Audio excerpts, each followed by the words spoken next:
Olá, boa tarde. Bom, a minha apresentação de hoje vai ser sobre um assunto do qual eu gosto muito, e esse assunto é a língua finlandesa. E eu vou trazer para vocês alguns aspectos gerais e curiosidades sobre esse idioma. Para começar, eu vou falar um pouco sobre alguns aspectos sociogeográficos dessa língua. O finlandês é uma das línguas oficiais da Finlândia. Não é a única, porque ele divide esse estatuto com o sueco. Bom, mas apesar disso, ele é encarado como o principal idioma do país, porque ele é a língua materna de cerca de 90% da população finlandesa. Quanto às origens da língua finlandesa, eu trouxe aqui uma imagem que apresenta o tronco do qual ela se originou. E como vocês podem ver, é o tronco urálico, ou seja, não é o indo-europeu, que é o tronco ao qual a maioria das línguas europeias pertencem. E isso mostra a distância que o finlandês tem do resto das línguas europeias. A esse tronco urálico também pertencem o húngaro e o estoniano, e algumas outras línguas minoritárias, como o sami, que é o lapão, e o komi, que é falado numa região no noroeste da Rússia.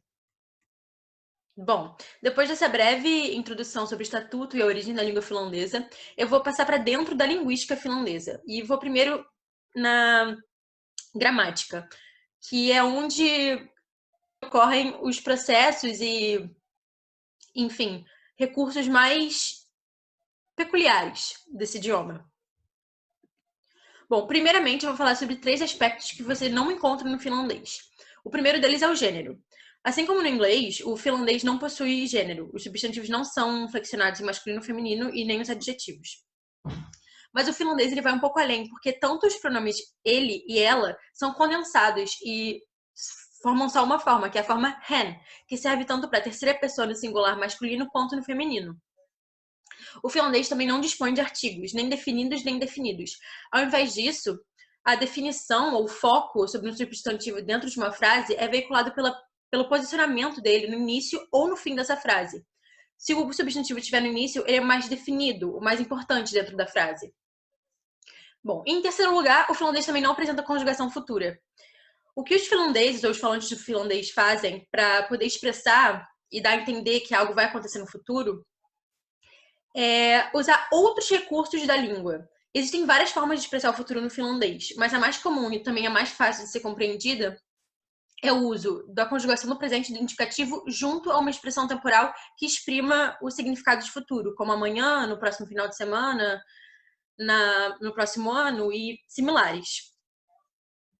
Bom, e agora eu vou falar sobre 2 aspectos da gramática finlandesa, os quais nós não encontramos na nossa língua materna, português, e nas línguas que nós geralmente aprendemos ou estudamos na escola ou na faculdade.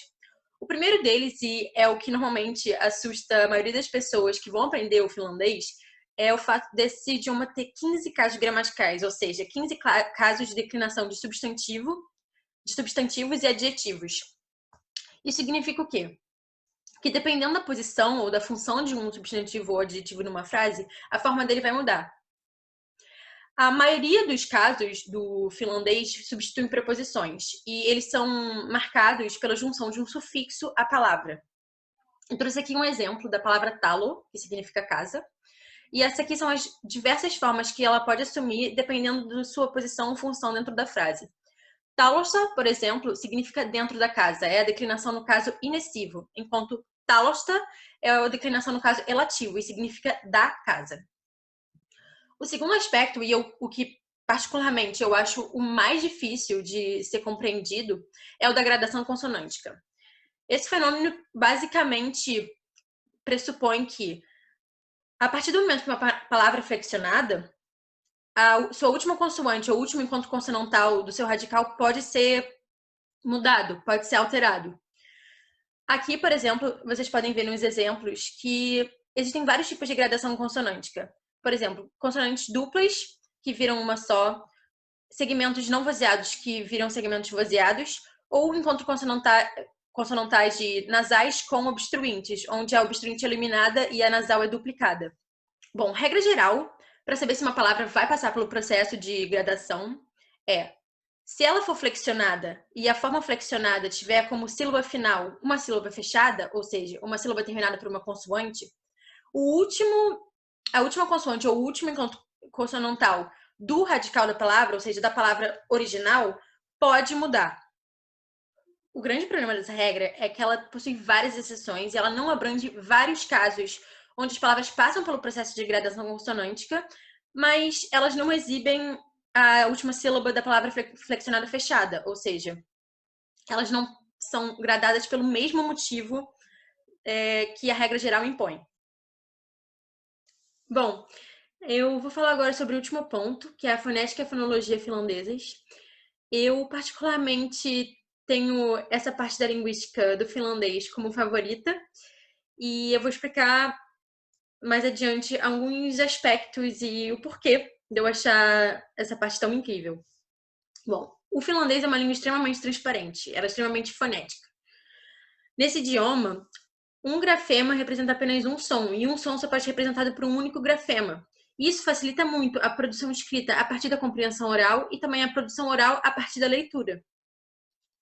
Além disso, a língua finlandesa também exibe um fenômeno chamado harmonia vocálica. O que esse fenômeno pressupõe é: as vogais anteriores e, u, não podem nunca estar juntas a vogais posteriores, a, o e u, dentro de palavras simples. Já as vogais neutras, e i, podem se combinar com os dois conjuntos. Por isso, elas são chamadas de neutras. E também, quanto à tonicidade das sílabas, a sílaba tônica no finlandês é sempre a primeira sílaba da palavra. Eu trouxe aqui uma palavra só para ilustrar essa característica. Aurinko, que é sol, não pode ser produzida como aurinko, nem aurinko, é produzida como aurinko. Bom, e para finalizar a apresentação, eu trouxe aqui um provérbio finlandês, do qual eu gosto muito, e que eu acho que é importante em várias alturas das nossas vidas. E eu vou aproveitar para ler, para mostrar um pouco também como essa língua soa e ilustrar algumas características das quais eu falei nessa parte da fonética e da fonologia finlandesas. Alku aina hankala, mutta loppusakin toseiso. Esse provérbio, em tradução livre, significa: o começo é sempre difícil, mas no final permanece a gratidão. E bom, foi isso. Eu espero que vocês tenham gostado da apresentação, espero que vocês tenham ficado a saber um pouco mais sobre esse idioma do qual eu tanto gosto e do qual eu tanto admiro. E que talvez isso tenha despertado interesse em alguns de vocês de também aprender finlandês. Obrigada, Kiitos!